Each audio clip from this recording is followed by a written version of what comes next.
Hello students, in this lecture we will discuss standard deviation.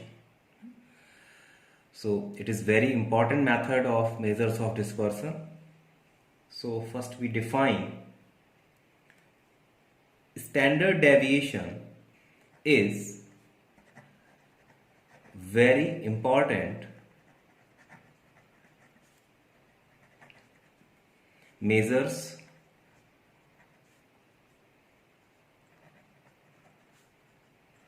of dispersion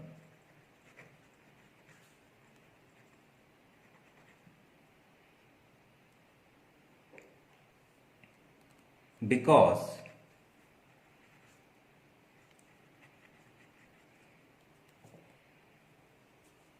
the drawback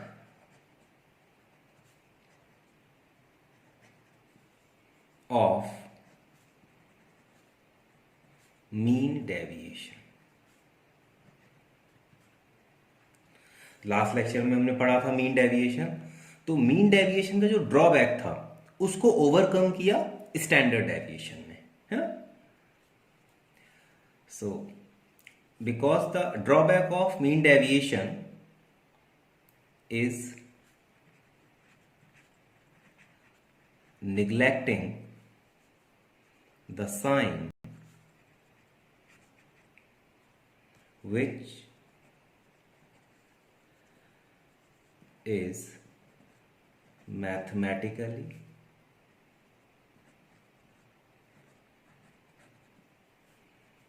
not correct. It means standard deviation क्यों use आया या हमने इसको क्यों develop हुआ ये मेथड, क्योंकि जब हम मीन डेविएशन कैलकुलेट कर रहे थे तो वहां पर जो डिफरेंस आता था वो निगेटिव आता था या पॉजिटिव आता था, हम उसको पॉजिटिव ही लेते थे मॉड का साइन लगाकर, लेकिन वो मैथमेटिकली सही नहीं था. लेकिन जब स्टैंडर्ड डेविएशन में आया, जब हमने स्टैंडर्ड डेविएशन को डिस्कस किया तो वहां पर उस जो वो ड्रॉबैक था उसको हमने ओवरकम किया. किस तरह से, तो उसको डिस्कस कर लेते हैं. Standard deviation overcome this drawback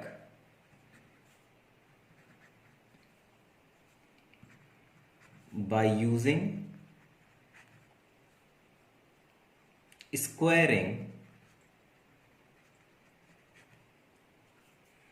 the difference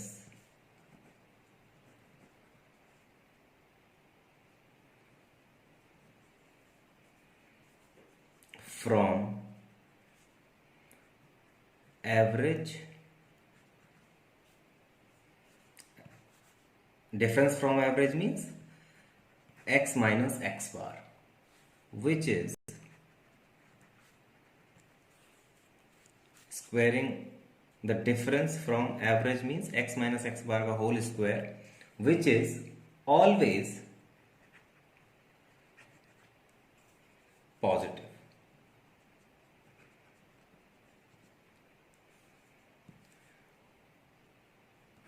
Because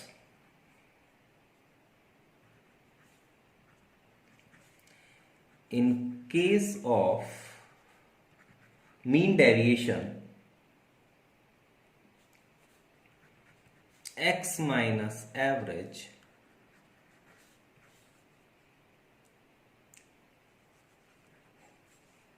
is negative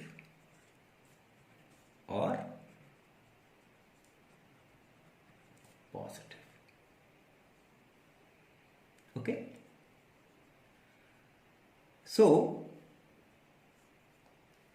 standard deviation क्यों यूज किया गया, इसका मेन पर्पस क्या था.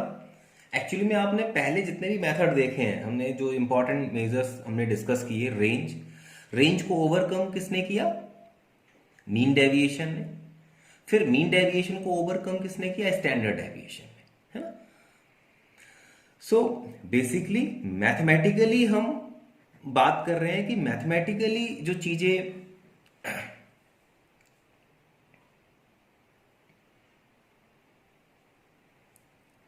ओके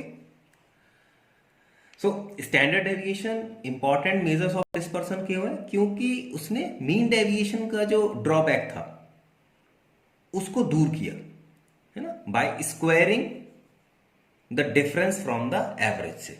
ठीक है, so it is defined as, इसको हम सिग्मा से डिनोट करते हैं, sigma is equals to under root x minus x bar का whole square upon N, where x bar as you know mean and n in case of individual series total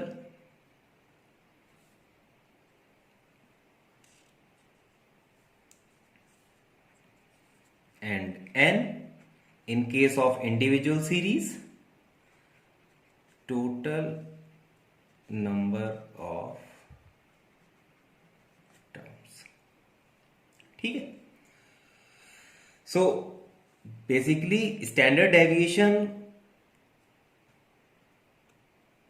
mathematically बहुत strong method है, जो भी हमने पिछले method use किए थे, क्योंकि यहां पर मैथमेटिकली ड्रॉबैक नहीं है ना, तो इसलिए इसको हम यूज करते हैं मेजर्स ऑफ डिस्पर्सन फाइंड करने में। Okay,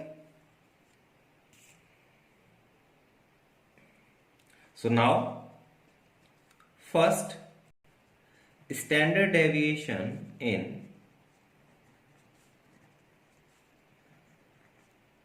individual series।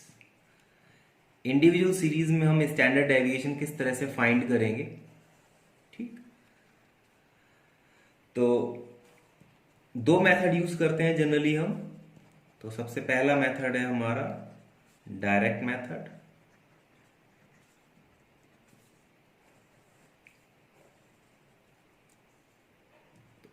Direct method कैसे यूज करते हैं? सिग्मा इज इक्वल्स टू, इसका फॉर्मूला है sigma is equals to under root summation D square upon N,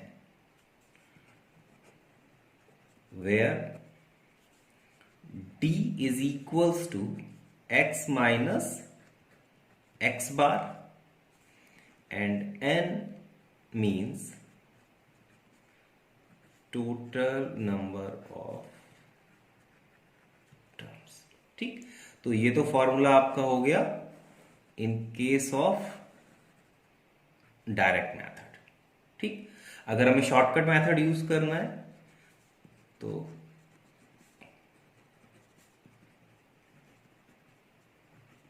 shortcut method के लिए हम फॉर्मूला यूज करते हैं sigma is equals to under root sigma d square x upon n minus sigma d x upon n का whole square, where d x means x minus a, where a is assumed mean। ठीक, जो हम shortcut method में use करते थे जब हम mean find करते थे, and N means as usual in case of individual series total number of terms.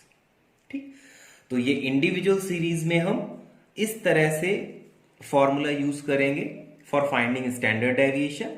ठीक, तो यहां पर हम क्या करेंगे, सबसे पहले हमारे पास जो x, क्योंकि इंडिविजुअल सीरीज है तो खाली x की वैल्यूज गिवन होंगी, तो हम उनका मीन फाइंड करेंगे। सबसे पहले फर्स्ट यू कैलकुलेट मीन, उसके बाद हम डेविएशन फाइंड करेंगे फ्रॉम द डेटा जो भी आपके पास गिवन है, तो x माइनस एक्स बार फाइंड करेंगे, फिर उसका स्क्वायर करेंगे और उसका समेशन फाइंड कर लेंगे, उसको n से डिवाइड करेंगे और फिर उसका हम स्क्वायर रूट ले लेंगे, तो ये जो वैल्यू आएगी वो उसको हम स्टैंडर्ड डेविएशन बोलते हैं।